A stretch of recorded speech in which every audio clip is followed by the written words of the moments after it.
Unity LTS 2022 est enfin disponible et apporte beaucoup, mais alors beaucoup, de nouveautés enfin prêtes pour la production. Mais c'est quoi Unity LTS? Et quels sont ces ajouts tant attendus? Et Dots est-il enfin disponible? Bonjour à tous, c'est Arnaud. Pour rappel, l'acronyme LTS signifie Long Term Support. Une version de l'éditeur affublé de cette appellation est donc très spéciale. C'est une version stable avec des fonctionnalités prêtes pour la production. Donc, si vous lancez la prod d'un nouveau jeu, c'est la version du moteur qu'il vous faut privilégier. Une version LTS sera mise à jour toutes les 2 semaines pendant 2 ans, mais seulement pour régler les bugs éventuels. Aucune fonctionnalité supplémentaire ne sera ajoutée et aucun changement dans l'API ne sera effectué. En parlant de nouvelles fonctionnalités, Unity 2022 LTS en est rempli et pour certaines, cela faisait longtemps qu'on les attendait. Regardons ça tout de suite ensemble, c'est parti.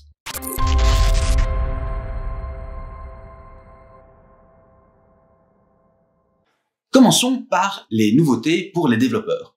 Dots est enfin disponible pour la production. On va enfin pouvoir reparler de Dots sans que les vidéos soient obsolètes après quelques mois.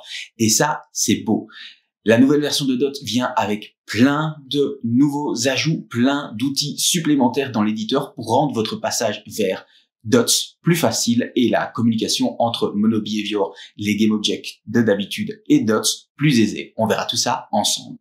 Les nouvelles solutions de multijoueurs, Netcode for GameObject et Netcode for Entities, sont également présentes dans cette version stable. Donc si vous commencez le développement d'un jeu multijoueur, cela peut vraiment vous intéresser.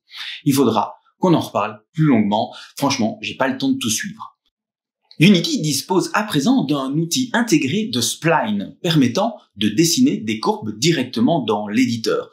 Ce genre de petit outil est très pratique pour déterminer les trajectoires d'un objet, instancier une préfab le long d'une courbe ou créer dynamiquement des mèches suivant un parcours. Unity LTS introduit aussi la notion de material variant. C'est un peu le même principe que pour les préfab variants, mais appliqué au matériel. Illustrons cela avec un exemple tout simple. Vous créez un matériel et vous lui assignez une texture. En le sélectionnant et en faisant un clic droit, vous pouvez lui créer un variant. Ce nouveau matériel est lié au matériel parent et toute modification du parent aura un impact sur le variant. Mais un changement sur l'enfant n'affectera que celui-ci. Et si un paramètre a été modifié chez le variant, une modification du même paramètre chez le parent ne modifiera pas celui du variant. Le High Definition Render Pipeline est lui aussi amélioré par cette nouvelle mise à jour. Des nouveaux systèmes de rendu pour l'eau et les nuages sont en effet disponibles. Le Water Rendering et le Cloud Layer. Voyons un peu comment ajouter cela à un projet HDRP. Après avoir créé un projet avec le template d'HDRP, vous ajoutez à votre scène un Sky and Fog Global Volume s'il n'est pas encore présent. Vous pouvez facilement changer la teinte du sol dans les settings si vous le désirez. Pour afficher de l'eau, faites un clic droit dans la hiérarchie et ajoutez à la scène l'objet Ocean du menu Water Surface. Un message dans l'inspecteur vous signale que votre projet n'est pas paramétré pour afficher de l'eau. Mais pas de panique, il suffit de l'activer dans les Project Settings. Ok, j'ai toujours pas d'eau. Retournons dans les Sky and Fog Global Volume pour ajouter un Water Rendering. Il reste ensuite à l'activer et paf, ça fait des belles vagues. Pour ajouter des nuages, rien de plus simple. Ajoutez au volume un Cloud Layer et spécifier dans la partie Visual Environment qu'il nous faut des nuages en arrière-plan et que nous utilisons le Cloud Layer. C'est beau, n'est-ce pas? URP n'est pas en reste sur cette nouvelle mise à jour avec des fonctionnalités très pratiques. Le Forward Plus Rendering supprime la limite du nombre de lumières sur votre scène et permet un rendu temps réel de haute qualité dans vos jeux.